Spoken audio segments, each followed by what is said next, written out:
You can ask the question. Yes, sir. You wrote somewhere. Okay. Namaste everyone, Brother Wale. Yeah, I met you in some functions which Guruji arranged or co-hosted with you. I have a couple things to ask you. First and foremost, before this journey of studying various religions, what was your background? What's your personal life situation?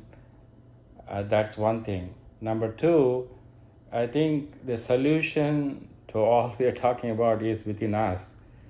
The reason is our mind is the one creates the difference. Mind can heal and unify. We really have to unlearn everything we have learned. All the worldly knowledge has to go. Religion has all the answers. It's just how we interpret, how we. So we have. If you can give us practical tips of how we can be childlike when we are little children. There was no differences. There was no animosity. We accepted, acknowledged, lived for the moment. So what is the practical solutions you may suggest from all this learning, all this time invested in your journey? Thank you. Thank you, sir. It's great to see you. Of course, I Great to see you. remember all our experiences, and we're also friends on Facebook. So Yeah, right. I'm Brotheroneness, by the way. yes, That's what I know, preach, just oneness of all, every chance I get. So it's the good way. My journey started in Lagos, Nigeria. My father comes from a royal background, and my mother comes from. I'm a Yoruba. I don't know if you know the Yoruba people are one of the most spiritual people in Africa. basically Christians. Yeah, the Yorubas. They have heritage in Egypt, and they're rooted now in Nigeria. They spread it all over the world, much of through slavery and all kinds of dispositions and predispositions and interest and ambition and so on and so forth. So they're all over the world. So the question there, Yoruba is they worship nature, they worship Christianity, Islam. So the Yoruba people are a very spiritual people. Let me give you a good background of them. I actually wrote about that also on academia. If you look at the history of Lagos, you find a good narrative of the Yoruba people. But let me just give it to you. The Yorubas were in Egypt in prehistoric age. They were the idol worshippers that were kicked out of Egypt by the Assyrians. The name came about because when the temple was destroyed, they were going to wage war, and one of the wise elders said, "Why do you want to fight on behalf of God when God is almighty? Let God deal with whoever destroys the temple." And their name came from that source. So when the Assyrian invaded, this is prehistoric age that we're talking about. They fled southwards towards the southern part of Africa until they stopped shore at the ocean, and that's where they settled in the Yoruba area. Now, the Yoruba people, if you Google any African traditional or spiritual, you will see a bunch of names of gods like Oshun, Ogun, Shango, Olodumare, Obatala, etc. All these deities. I tell you that the Yorubas have equal amount of deities Like Indian gods. as India. So if you just look at it from that concept, you'll understand it properly. Unity in diversity. It's fascinating. And one of the most beautiful temples that I've seen recently is the one in Trinidad and Tobago. And it's an Indian temple right by the ocean. And what's so fascinating about this is the various deities. So you have a pantheon pretty much, and you have various deities that are worshipped in that single temple. And you hardly see that because you always have maybe just a group of god images in a particular temple, and they don't deal with this. And so, but in this one, you have it all, and it was such a. I recommend you visit this in Port of Spain if you have a chance. It's a really beautiful thing, and that's the same thing that the Yorubas have. There are some of this in Brazil, and there are some of this in Cuba. There are lots of it in Yoruba land. Is there one in New York? I think there are some, but I am not sure where exactly. But if you Google it, you might be able to find some.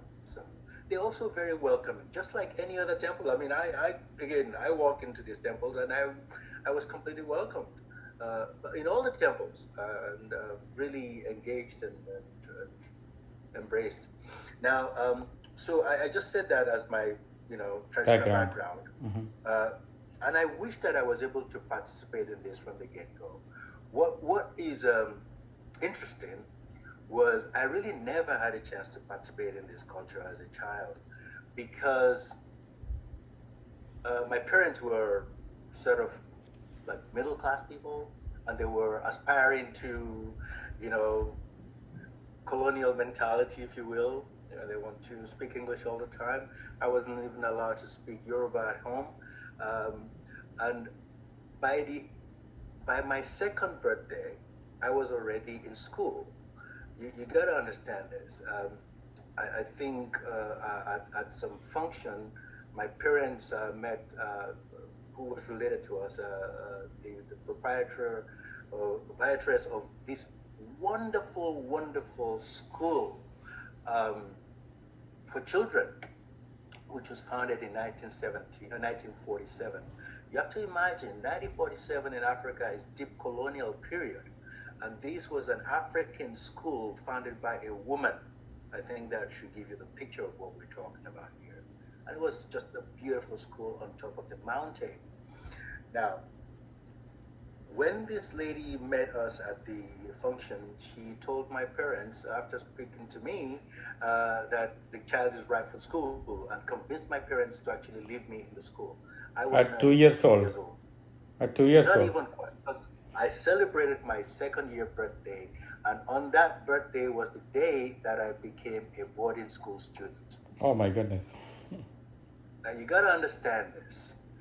Being at a boarding school at 2 years old, and the reason I became a boarding school student at that school was because my parents lived in another town, another state as a matter of fact, so they had to go back, and they would have had to take me with them, and this woman convinced them that she was going to take care of me. And I had someone assigned to me. She was a Scottish woman, very skinny and very busy. And I could not eat solid food, so I was at school using feeding bottles. So you gotta understand this upbringing. Plus still wearing a diaper, right? Probably. 2 years old. Probably. But that's how it started. And I was in the boarding school throughout my youth life until I traveled to do my high school in Austria, and then my university in Austria, and so on and so forth, before coming to the United States. I came to the United States to complete my thesis, which was the writing on the authenticity of Americanism, which means that I had to, at that time they didn't have computers, not as they did obviously, but you have to find the computers. Not many people had personal computers, maybe one in one library, and I had to do a lot of my writings by hand, so I've written a few theses on vector reality that dealt with human capacity to communicate through vectors and also receive information through vectors, which has to do with the human neuron systems and things like that. And then the authenticity of Americanism, which has to do with philosophy. And that's a path of philosophy that's called nomology. Nomology is the study of minds. So again, coming from Vienna, Austria, this type of philosophical faculty is frequent.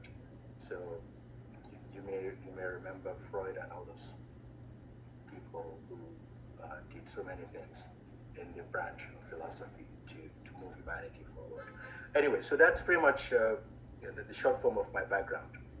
Thank you. So practical solution for how we can become childlike.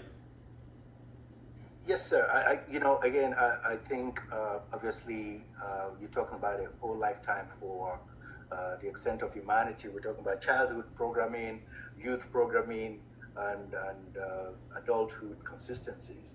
And there are some people who can do all of that, and there is a name for them. They call the fully integral minds. Few have been able to do it, but it gets really confusing for many people. I'll give you a good example.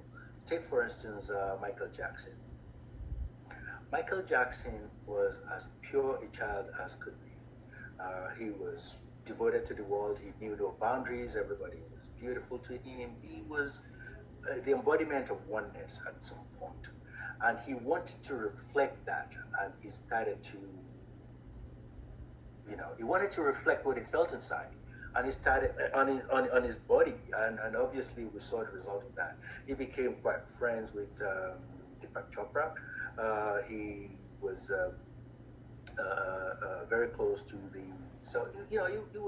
he was trying to be that, but again, it became very challenging for him and led to upkeeping that obviously led to his demise. And I think we have that in perhaps many cultures. So the oneness that people aspire to be fully integral and to be fully extensive and desirable, especially that word desirable is where the confusion comes in, because we might not need to be that desirable in order to be embraced. That's the challenge, and that's perhaps what we need to be. We need to understand ourselves, and we need to be infusing. We need to be teaching that the effort to be desirable, not to please the mainstream or to is perhaps not the right intention for human development. That the development of self is the ability and the capacity to contribute to the benefit of the whole, right? And that itself is the beauty that we should aspire to, and that should be enough to be embraced. But as my uncle said earlier, Honorable Kapal said earlier that the challenge between identity and performance and spirituality, which is inside this disparity. Again, this I believe is where the balance should be. And if we are able to create a greater mass of people with that type of mindset, we'll have a new common man. And that's where the embrace would be. Because then a group of diverse people can gather together without thinking of what separates them, but that which unites them, right? Which Yes. is their purpose. Yes. And they are happy and beautiful about that. And they don't even for a minute forget their different identities, that they respect that and they embrace it and they understand that is strength for them. So I think that's the direction. Yeah. And I hope we can get there. Thank you very much. My goal is always to say, your way is my way. Thank you. God bless you.